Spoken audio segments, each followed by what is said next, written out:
Dear friends, welcome to Biblical Parivartana once again. Thank you for tuning in. Please write your comments also.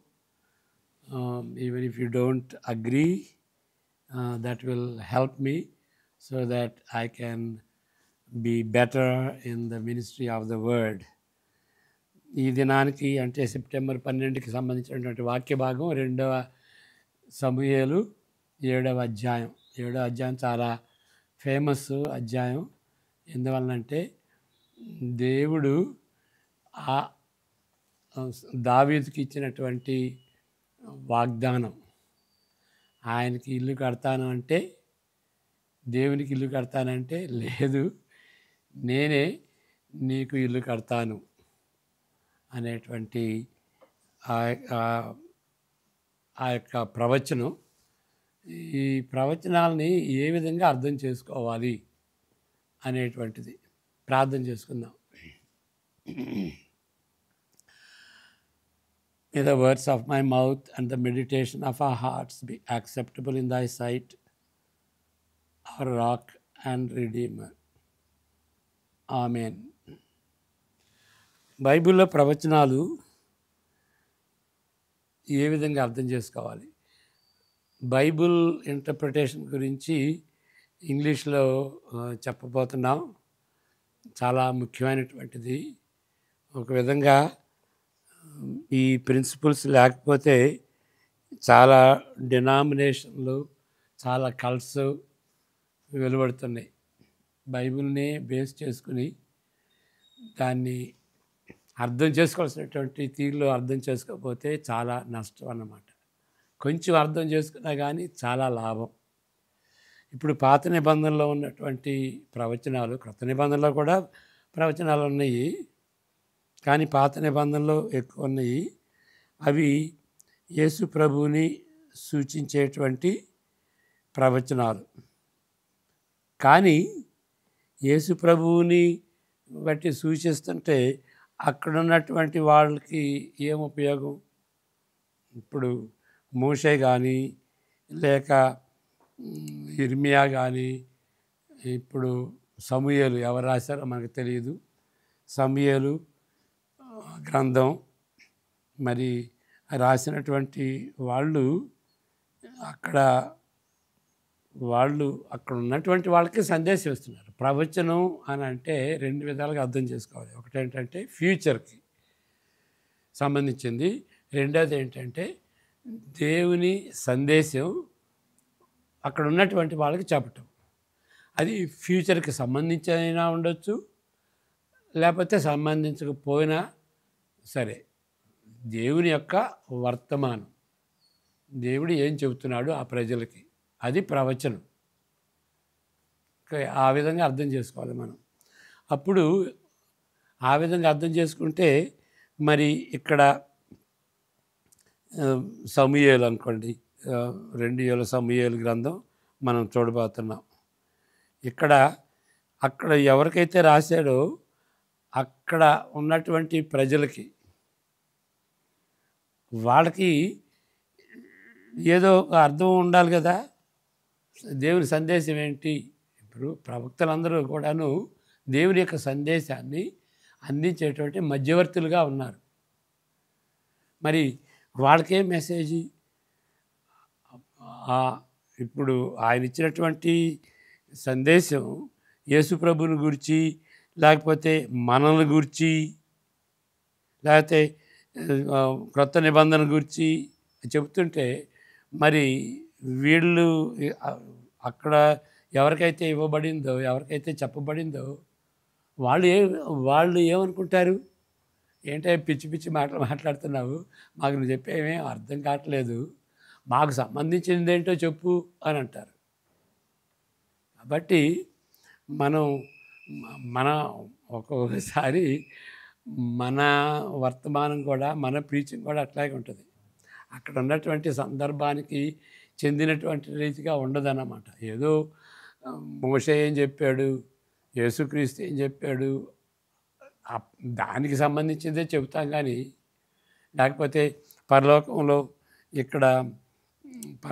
ఏం జరగబోతుంది అనేటువంటి నిత్యత్వానికి గురించి చెప్తాం, కానీ అసలు అక్కడ ఎవరి గురించి చెప్తున్నాం, మనం వాళ్ళకి సందేశం ఏంటి అనేది లేకపోతే రెలవెంట్గా ఉండదు, వాళ్ళకి సంబంధించినటువంటిదిగా ఉండదన్నమాట.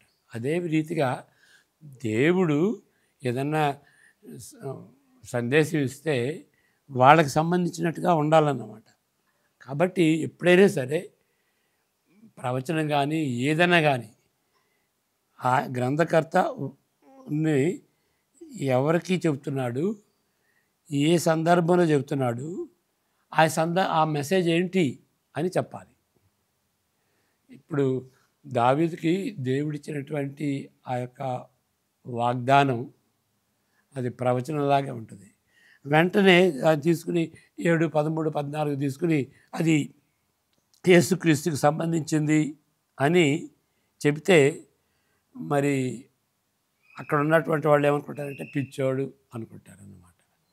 కాబట్టి వాళ్ళకి ఏంటి, దేవుడు దావీదుకి చెబితే దావీదు ఏ విధంగా అర్థం చేసుకోవాలి, మనం యేసుక్రీస్తుకి వల్లిస్తాం, మరి దావీదుకి ఎందుకు చెప్పాలి దేవుడు. కాబట్టి ఎప్పుడైనా సరే అక్కడికి సంబంధించినటువంటి విషయం ఏంటి అని గుర్తించాలి. అక్కడ పాత నిబంధనలో ఎవరికైతే చెప్తున్నారో వాళ్ళకి ఏంటి అని. కానీ దాన్ని సుదీర్ఘంగా మనం ఆలోచిస్తే అక్కడ ఉన్నటువంటి ఆ సందేశంలో కొన్ని అతీతంగా ఉంటాయి. అంటే ఆయనకి వర్తించేటువంటి రీతిగా కొన్ని విషయాలు ఉండవన్నమాట. ఇప్పుడు పాలు కాస్తా ఉంటే కొన్నిసార్లు పొంగిపోతాయి కదా, ఆ విధంగా ఆ పాత్ర నుండి పొంగిపోయేటట్టుగా ఉంటుందన్నమాట. పాలు పొంగిపోయినట్టు ఆ పొంగిపోవటం దేనికి వర్తిస్తుంది, అది క్రొత్త నిబంధనకి యేసుక్రీస్తుకి మనకి వర్తిస్తుంది. కానీ వీళ్ళకి ముందుగా ఫస్ట్ రెఫరెన్స్ వీళ్ళకి, కానీ వీళ్ళకే వర్తించేటట్లయితే కొన్ని విషయాలు అవి అతీతంగా ఉంటాయి, అర్థం కాదన్నమాట. అది మనం ఇక్కడ చూస్తాం. మరలా ఇంకా రెండో విషయం మనం ఇక్కడ గమనించాల్సింది ఏంటి అంటే, యేసు ప్రభు ఆయన మరణించి నిబంధన చేసుకున్నాడు. ఆయన చేసుకున్నటువంటి దాన్ని క్రొత్త నిబంధన అంటాం. మరి పాత నిబంధనలో ఉన్నటువంటి నిబంధనలు వాటినన్నిటిని కూడా నెరవేర్చాడు. ఏమి నెరవేర్చాడు? అబ్రహాంతో దేవుడు చేసినటువంటి నిబంధనని నెరవేర్చాడు. మోషేతో చేసినటువంటి నిబంధనని, ఇశ్రాయేల్తో చేసినటువంటి నిబంధనని, మోషే ద్వారా చేసినటువంటి నిబంధనని యేసుక్రీస్తు నెరవేర్చాడు. మరి దావీదుతో ఇదన్నా చూడబోయేది, దావీదుతో దేవుడు చేసినటువంటి నిబంధనను ఏ విధంగా మరి క్రీస్తు నెరవేర్చాడు అనేటువంటి చూస్తాం. మరి ఇంకొకటి ఏంటంటే, ఇక్కడ పాత నిబంధనలోనే క్రొత్త నిబంధనకు సంబంధించినటువంటి వాగ్దానాలు ఉన్నాయి. అక్కడ యెహెజ్కేలు, ఇర్మియా మరి ప్రాముఖ్యంగా వాళ్ళు చెరలో ఉన్నప్పుడు రాసినటువంటి ప్రవక్తలు కదా, వాళ్ళు మరి క్రొత్త నిబంధనకి చెందినటువంటి ప్రవచనాలు కొన్ని చెప్పారన్నమాట. అవి నెరవేరినాయి. ఆ విధంగా మనం గమనించుకుంటే నేను చెప్పబోయేది, మరి కార్సన్ గారు చెప్పబోయేది మనం కొంచెం క్షుణ్ణంగా అర్థం చేసుకోవచ్చు అనే ఉద్దేశంతో ఈ ఇంట్రడక్షన్ ఇచ్చానన్నమాట. ఓకే, ఇప్పుడు 2వ సమూయేలు, అది సుదీర్ఘమైనటువంటి వాక్య భాగం, అన్నీ చదవము. మనం 7 నుండి 17 వరకు చదువుదాం. 7వ అధ్యాయం 1 నుండి ఆ పారాగ్రాఫు చదువుదాం. 1 నుండి 7వ అధ్యాయం 1 నుండి. యెహోవా నలుదిక్కుల అతని శత్రువుల మీద అతనికి విజయమిచ్చి అతనికి నెమ్మది కలుగజేసిన తరువాత రాజు అంటే దావీదు గురించి చెప్తున్నాడు. తన నగరి యందు కాపురముండి నాతానను ప్రవక్తను పిలువనంపి, నేను దేవదారు మ్రానుతో కట్టిన నగరి యందు వాసము చేయుచుండగా దేవుని మందిరము డేరాలో నిలిచి ఉన్నదనగా నాతాను యెహోవా నీకు తోడుగానున్నాడు, నీకు తోచినదంతయు నెరవేర్చునెను. అయితే ఆ రాత్రి యెహోవా వాక్కు నాతానునకు ప్రత్యక్షమై సెలవిచ్చినదేమనగా, నీవు పోయి నా సేవకుడనగు దావీదుతో ఇట్లనుము, యెహోవా నీకు ఆజ్ఞ ఇచ్చినదేమనగా, నాకు నివాసముగా ఒక మందిరమును కట్టింతువా? ఐగుప్తులో నుండి నేను ఇశ్రాయేలును రప్పించిన నాటి నుండి నేటి వరకు మందిరములో నివసింపక డేరాలోను గుడారములోను నివసించుచు సంచరించితిని. ఇశ్రాయేలుతో కూడా నేను సంచరించిన కాలమంతయు నా జనులను పోషించుడని నేను ఆజ్ఞాపించిన ఇశ్రాయేలు గోత్రములో ఎవరినైనాను దేవదారు మయమైన మందిరం ఒకటి మీరు నాకు కట్టింపకపోతే అని నేను ఎన్నడైనాను అని అంటినా? కాబట్టి నీవు నా సేవకుడగు దావీదుతో ఇలాగూ చెప్పుము, సైన్యములకు అధిపతియగు యెహోవా నీకు సెలవిచ్చినదేమనగా, గొర్రెల కాపులోనున్న నిన్ను గొర్రెల దొడ్డిలో నుండి తీసి ఇశ్రాయేలీయులను నా జనుల మీద అధిపతిగా నియమించితిని. నీవు పోవు చోట్ల నెల్లను నీకు తోడుగా నుండి నీ శత్రువులనందరినీ నీ ఎదుట నిలవకుండా నిర్మూలము చేసి లోకములోని ఘనులైన వారికి కలుగు పేరు నీకు కలుగజేసి ఉన్నాను. మరియు ఇశ్రాయేలీయులను నా జనులు ఇకను కదలింపబడకుండా తమ స్వస్థలమందు నివసించున్నట్లు దాని యందు వారిని నాటి, పూర్వము ఇశ్రాయేలీయులను నా జనుల మీద నేను న్యాయాధిపతులను నియమించిన తరువాత జరుగుతూ వచ్చినట్లు దుర్బుద్ధి గల జనులు ఇకను వారిని కష్టపెట్టక ఉండినట్లుగా చేసి నీ శత్రువుల మీద నీకు జయమిచ్చి నీకు నెమ్మది కలుగజేసి ఉన్నాను. మరియు యెహోవానగు నేను నీకు కలుగజేయునదేమనగా, నేను నీకు సంతానము కలుగజేయుదును. నీ దినములు సంపూర్ణములగినప్పుడు నీవు నీ పితరులతో కూడా నిద్రించిన తరువాత నీ గర్భములో నుండి వచ్చిన నీ సంతతిని హెచ్చించి రాజ్యమును అతనికి స్థిరపరచుదును. అతడు నా నామ ఘనత కొరకు ఒక మందిరమును కట్టించును. అతని రాజ్య సింహాసనమును నేను నిత్యముగా స్థిరపరచదను. నేను అతనికి తండ్రినై ఉందును, అతడు నాకు కుమారుడనై ఉండును. అతడు పాపము చేసిన ఎడల నరుల దండముతోనూ మనుషులకు తగులు దెబ్బలతోనూ అతని శిక్షించును. కానీ నిన్ను స్థాపించుటకై నేను కొట్టివేసిన సౌలునకు నా కృప దూరమైనట్లు అతనికి నా కృప దూరము చేయను.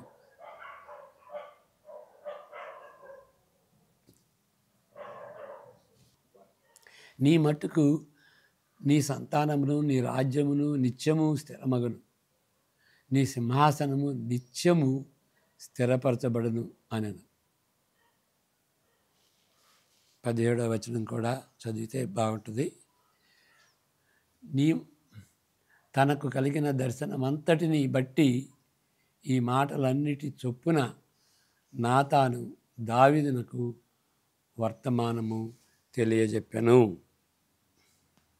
ఇక్కడ ఎన్నో విషయాలు మనం చెప్పుకోవచ్చు. ఒక అరగంటలో చెప్పాలి అని అంటే కొంచెం లిమిటెడ్గా చెప్పాల్సి వస్తుంది. ఇది ధ్యానాలు కదా. తన రాజభవనము కట్టబడిన తరువాత నిరాడంబరమైన చిన్న ప్రత్యక్ష గుడారముతో పోల్చినప్పుడు దేవుని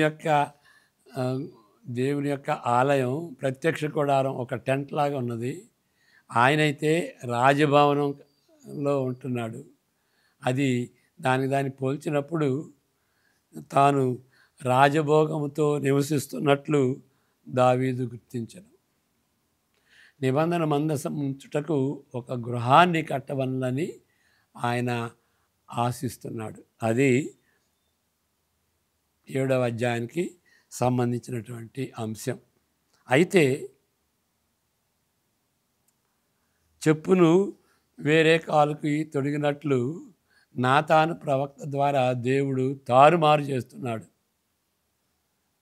నేను నాకు కట్టేదేంటి, నేను నీకు కడతాను, అది తారుమారు చేసినటువంటి రీతిగా దేవునికి ఒక గృహాన్ని కట్టవలనని దావీదు ఆశిస్తున్నాడు. కానీ దేవుడే దావీదుకు ఒక గృహము కట్టెదనని ప్రకటిస్తున్నాడు, వాగ్దానం చేస్తున్నాడు.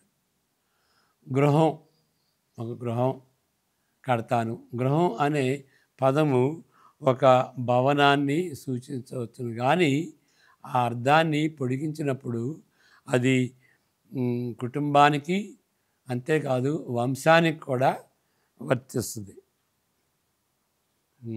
విండ్సర్, ఓకే, మరి మీ ఇంటి పేరు చూసుకోండి, అది ఇంటి పేరు రాసుకోవచ్చు ఇంటి మీద, కానీ అది కుటుంబానికి సంబంధించింది. అది వంశానికి కూడా, విండ్సర్ అనేది వంశానికి సంబంధించింది అన్నమాట.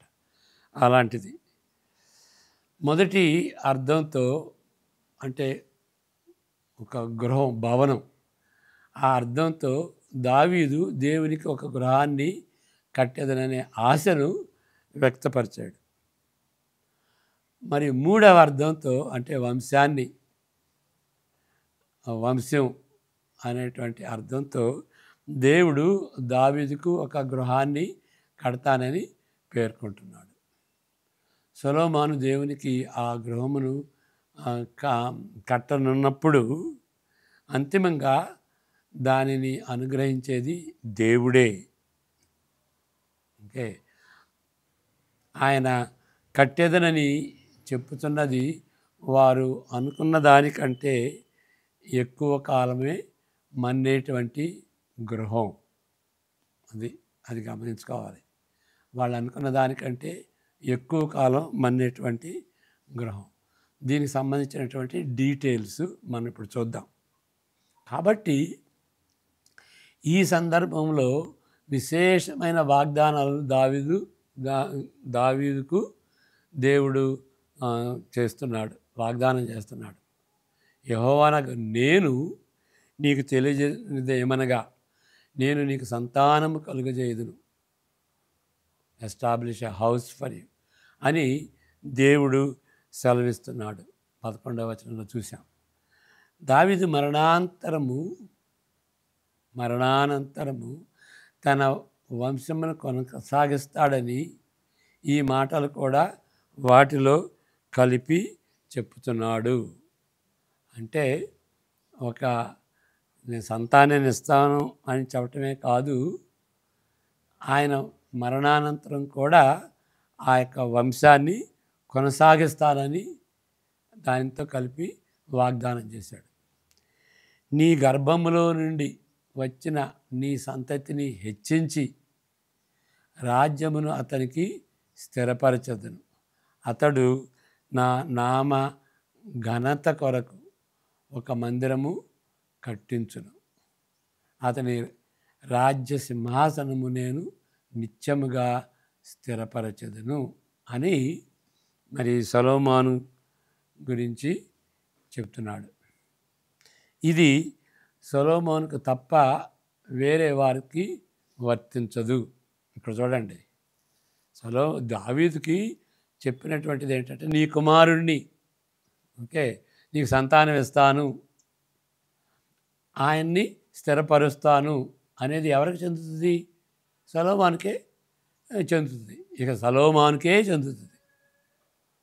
ఓకే, 1-2 సమూయేలు గ్రంథాల్లో కొనసాగుతున్న వృత్తాంతంలో ఒక రాజు ఏలినప్పటికీ తన సింహాసనము స్థిరపడలేదు. అంటే ఎవరు? ఆయన సౌలు. అంతకుముందు సౌలు ఏలాడు, కానీ ఆయన యొక్క వంశం స్థిరపడలేదు. వంశపారంపర్యంగా మరి సౌలు యొక్క కుమారులు ఏలలేదు. ఆయన గృహం సంతానం కట్టబడలేదు. సౌలు యొక్క గృహం కట్టబడలేదు. ఈ విధంగా కొనసాగని రాజరికమునకు ప్రథమ మాదిరి సౌలు. కానీ దావీదు పరిస్థితి ఈ విధంగా ఉండబోదు అని దేవుడు వాగ్దానం ఇచ్చాడు. ఆయన సంతానము రాజ్యమేలుతుంది. సౌలు పాపాన్ని బట్టి తగిన సమయంలో దేవుడు అతనిని విసర్జించాడు కదా. కానీ దావీదు కుమారుడు తప్పు చేసినప్పుడు దేవుడు చెప్తున్నది ఏంటంటే, నరుల దండంతోనూ మనుష్యులకు తగులు దెబ్బలతోనూ అతని శిక్షించును కానీ నిన్ను స్థాపించుటకై నేను కొట్టివేసిన సౌలునకు నా కృప దూరమైనట్లు అతనికి నా కృప దూరము చేయను. కాబట్టి ఇంతవరకు ఇచ్చినటువంటి వాగ్దానం సొలొమోనుకి సంబంధించిందే. ఇక్కడ ఒక మాట ఉన్నది. అదేంటి అంటే, కాబట్టి ఈ కుమారుడు నిత్యముగా యేసు ప్రభువు కాదు, యేసు ప్రభువుకి వర్తించదు. ఏం వర్తించదు? ఎందుకని వర్తించదు అని అంటే, ఇక్కడ నరుల దండముతోనూ మనుషులకు తగులు దెబ్బలతోనూ అతనిని శిక్షింతును. మరి యెహోవా దేవుడు యేసు ప్రభువుని శిక్షించాడా? ఆయన పాపాన్ని బట్టి శిక్షించాడా? సొలొమోను అయితే శిక్షించాడు. కాబట్టి ఇది యేసు ప్రభుకి వర్తించదు అని అర్థమవుతుంది, క్లియర్గా అర్థమవుతుంది. ఓకే, కాబట్టి 14, 15 వచనం వరకు ఇది సొలొమోనుకి సంబంధించినటువంటి వాగ్దానం చెప్తున్నాను కదా. ముందు చెప్పినటువంటి రీతిగా అక్కడ ఎవరికైతే దేవుడు సందేశం ఇచ్చాడో వాళ్ళకి అర్థం ఏంటి, దావీదుకి అర్థం ఏంటి అంటే సొలొమోను గురించినటువంటి సందేశం. దీని తరువాత ఇప్పుడు చూడండి, దీని తరువాత ఏం చెప్తున్నాడు దేవుడు తన దూరదృష్టిని వ్యక్తపరుస్తున్నాడు. నీ మట్టుకు నీ సంతానము నీ రాజ్యమును నిత్యము స్థిరమగును. మరి అది సొలొమోను నిత్యంగా ఉంటాడా? నిత్యము స్థిరమగును. దావీదు సంతానములో ఎవరైనా సింహాసనాన్ని ఎల్లప్పుడూ ఆక్రమించుకుంటారని దీని అర్థమై ఉండవచ్చును. దీని అర్థం ఏంటి అంటే, దావీదు కుటుంబంలో దావీదు వంశంలో ఉన్నటువంటి వాళ్ళు ఎప్పుడు సింహాసనాన్ని ఆక్రమించుకుంటారు అర్థమై ఉండవచ్చును. లేక దానికంటే ఎక్కువ ప్రభావితమైన సంగతిని సూచిస్తున్నట్లుగా కూడా అర్థం చేసుకోవచ్చు. నిరంతరము అంటే కాలము గతించిన కొలది, ఇక్కడ చూడండి ఏ విధంగా మనం ప్రాఫెసీని అర్థం చేసుకోవాలో. కాలము గతించిన కొలది రానున్న దావీదును గూర్చి లేక దావీదు కుమారుని గూర్చిన ప్రవచనములు ఇంతకంటే గంభీరమైన వాగ్దానాలతో నిండినవి. ఏంటి? సర్వకాలము దావీదు సింహాసనమును రాజ్యమును నియమించునని. అది సర్వకాలము దావీదు సింహాసనమును రాజ్యమును నియమించునని యెషయా చెబుతున్నాడు అని యెషయా ఒక వ్యక్తిని గూర్చి దూరదృష్టితో చూడగలుగుతున్నాడు. అంతేకాదు, ఇప్పుడు యెషయా ఎప్పుడు వచ్చాడు? మరి దావీదు తర్వాత కదా వచ్చింది. ఓకే, ఒక దావీదు సింహాసనమును ఆయన్ని ఆ, ఆయన్ని స్థిరపరుస్తాను అని యెషయా చెప్పటం, అది దూరదృష్టితో ఆయన చూడగలుగుతున్నాడు. అంతేకాదు, ఇంకా యెషయా చెప్తున్నది, ఇప్పుడు ఇది చూడాలి. బలవంతుడైన దేవుడు, నిత్యుడగు తండ్రి అని కూడా ఆయన్ని పిలుస్తున్నాడు. ఎవరిని? దావీదు యొక్క కుమారుడిని. దావీదు యొక్క కుమారుడి గురించి 7:14 మనం చూస్తాం కదా, ఒక కుమారుడు అనుగ్రహించబడును అని. ఆ కుమారుడిని గురించి 7వ అధ్యాయంలో చెప్పినటువంటి కుమారుని గురించి 9వ అధ్యాయంలో ఏం చెప్తున్నాడు?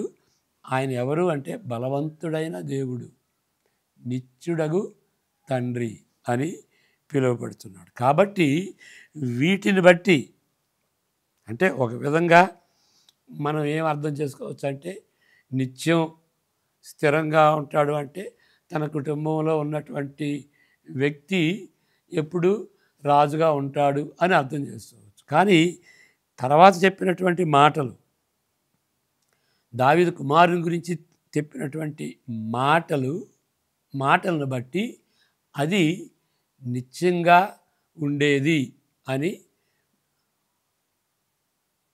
అర్థం చేసుకోవాలి. నిత్యుడగు తండ్రి, దేవుడు అని ఎవరికి వర్తిస్తాయి? రాబోయేటువంటి యేసు ప్రభువుకి ఇవి వర్తిస్తాయి. ఆయన దేవుడు, ఆయన నిత్యంగా ఉంటాడు, చనిపోయి తిరిగి లేచాడు కాబట్టి ఆయన నిత్యంగా ఉండేటువంటి వాడు. కాబట్టి ఆ విధంగా మనం అర్థం చేసుకుని యేసు ప్రభువుకి వర్తించాలి. లేకపోతే ఆ విధంగా మనం అర్థం చేసుకోకపోతే ఇదే కాదు, ఏదైనా సరే, ఏ ప్రవచనమైనా సరే మనం తప్పుగా అర్థం చేసుకుని ఇష్టం వచ్చినట్టుగా చెప్పుకుంటాం. అక్కడ ఉన్నటువంటి వాళ్ళకి ఆ వాగ్దానం ఎవరికి ఇచ్చాడో వాళ్ళకి ఏం అర్థమవుతుంది అని మనం గ్రహించాలి.